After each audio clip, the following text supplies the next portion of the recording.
Pemirsa, kasus COVID-19 baru di Bali hari ini naik dari jumlah sehari sebelumnya. Rekor yang sehari sebelumnya kembali pecah dengan jumlah melampaui 800 orang. Sudah 3 hari berturut-turut Bali mencapai rekor penambahan kasus. Dengan adanya tambahan signifikan, kumulatif kasus COVID-19 kini sudah mencapai 58.000 kasus. Kabar baiknya, pasien sembuh dilaporkan bertambah dengan jumlah yang juga mencapai angka tertinggi sejak pandemi melanda pada Maret 2020 di atas 400 orang. Sayangnya, korban COVID-19 pada hari ini juga masih bertambah dengan jumlah yang masih mencapai belasan orang.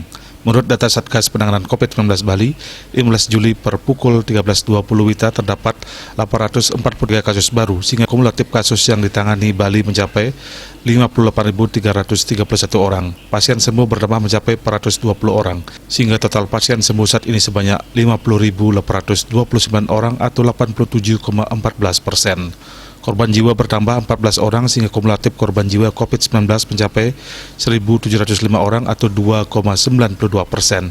Rinciannya terdiri dari 1.699 WNI dan 6 WNA. Jumlah kasus aktif yang masih dirawat maupun menjalani karantina berjumlah 5.797 orang atau 9,94%. Diah Dewi, Bali Pos melaporkan.